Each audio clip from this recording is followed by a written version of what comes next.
Hey you guys, I hope everyone is hanging in there this week. There's a lot of crazy stuff going on out in the world between the wildfires in California. I hope all of you are staying safe.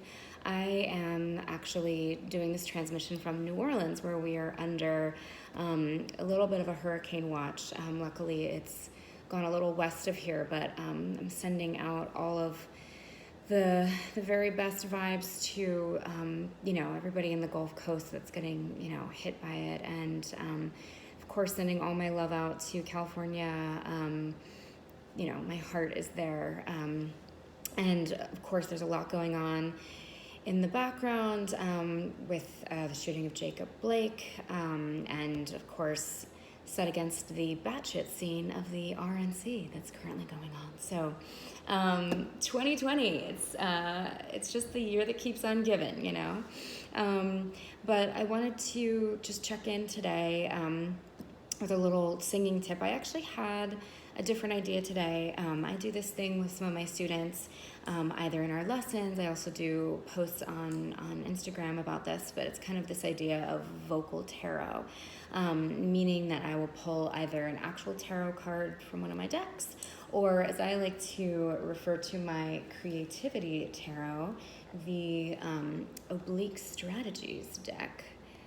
This little guy, this little baby, if you're not familiar with the Oblique Strategies, they're really amazing. I highly recommend them for those of you guys that are songwriters or lyricists, or just an artist of any other medium, a creative, whatever. And also I kind of like to look at these cards through the lens of being a vocalist and being a singer. But these are really cool. They are the brainchild of Brian Eno, who, if you're not familiar with Brian Eno, is an incredible producer. He's done a ton of work with a ton of artists that you know and love, and he has a lot of his own really beautiful music. Music for airports. It's like this really cool ambient music that he does. Highly recommend. Anyways, these Oblique Strategies are really awesome. I was gifted this deck from one of my old students, and it's full of all these really cool sort of like out of left field, out of the box, like creative prompts. So anyways, Oblique Strategies, highly recommend. They're really cool. But I like to pull them for my students in lessons, again, either through like a singing lens or through a writing lens or just a creativity lens.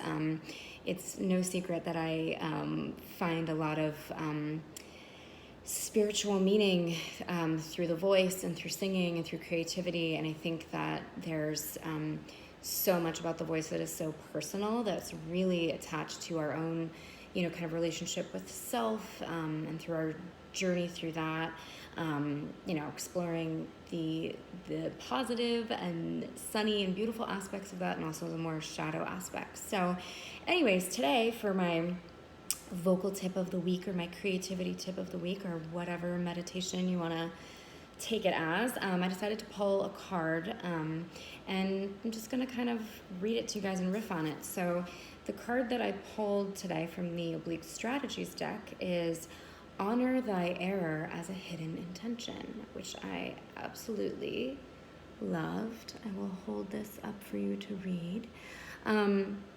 So honor thy error as a hidden intention. And this, I have so much I can say about this. I'm just going to kind of go on the fly, but I have so much to say about this from a singing perspective, also from a creativity perspective and an artistic perspective. But something that I talk a lot about with my students is the idea of allowing your voice to be messy, right? Allowing it to be messy, allowing it to be sloppy, allowing yourself to, God forbid, make a bad sound, like, oh my gosh, the horror, right? But allow your voice to make the sounds that it's going to make, right? And the reason I say that is obviously we don't want to be hitting wrong notes, right? Nobody wants that. We obviously all want to sound our best, and we obviously want to be, making sounds that sound and feel good to us and to the listener. But as you're going through the journey of really, one, discovering your voice, two, building your voice, right? Like kind of, you first have to get the lay of the land, right? And as you are working on your voice, voice is really the only instrument that we have to really build from the ground up before we can even really use it the way we want to, right? And so that is, exciting, but is also really frustrating, and I get that. But as you're discovering your voice and it's kind of, you're building it and you're settling into it and it is settling itself, right? Particularly as you're going through some of the sticky spots, any registers that might be hard for you, or transitioning between registers once we start, getting into the more sort of intermediate work of singing where we're really bridging and blending your registers. Sometimes our voices make ugly sounds, right? Like your voice might crack, your voice might break, you might hit the note weird, right? It might come out in a way that you totally didn't expect or intend or like. And I know that can be a jarring experience, but what I always encourage people to do as they're going through those sticky spots in their voices is to really give themselves permission for it to just sound ugly, right? Like, hit the notes weird, let it crack, let it break, right? I am a really big believer that the voice knows how to sing itself and it knows how to work itself, right? And what typically I have found is that vocal issues arise from us, it's kind of like too many cooks in the kitchen, right? And really our involvement, we sort of fill in all these unintentional blanks about what good singing is and how to go about doing it. And a lot of the time we don't actually know what good singing, what proper singing is. And by good and proper, I mean how to produce your sound in the way that sounds good and is healthy and is sustainable, right? So that's what I mean by that. But we sort of tend to fill in all these blanks, and without even the intention or without realizing it, we might start singing from a place of strain or tension, right? Trying to basically be in control of our sound, and physically manipulating to make it sound a certain way, which we don't realize. It's kind of this like vicious cycle, but that's what contributes to a lot of the vocal issues, a lot of the sounds that we actually don't like, right? We're kind of perpetuating that the more we kind of try to hem our voices in and control them, and again, really try to physically manipulate our sound is where it's sort of like this, it's a vicious cycle. It's where we kind of find a lot of that happening. So for me, I always say to people to allow your voice to come out and see the raw materials that you have, right? And from there, once we liberate your voice and let it out freely, then we can go in and talk about tightening things up, cleaning things up, right? Like strengthening and like tightening up all the little nuts and bolts, right? But I think first and foremost, seeing the raw material, seeing what your voice does, right? Being really curious about that, seeing what it does so that then you can start to teach it what you want it to do instead, right? So honoring those errors, honoring those flaws that we perceive in our voice, and just honoring that as part of the process, right? It's not going to sound that way forever. I'm certainly not advocating that it should, but just trying to honor that, right? I have so much to say about this as a creative enterprise as well, but and maybe I'll have to do another video about this because I could just riff on this all day. But the idea of the mistake, a lot of the time for me, I find that creativity and writing is a process of sort of tricking myself into getting out of this conscious state of mind and instead tricking my unconscious mind to dislodge whatever is like hanging on in there, right? Whatever has been taken in musically or,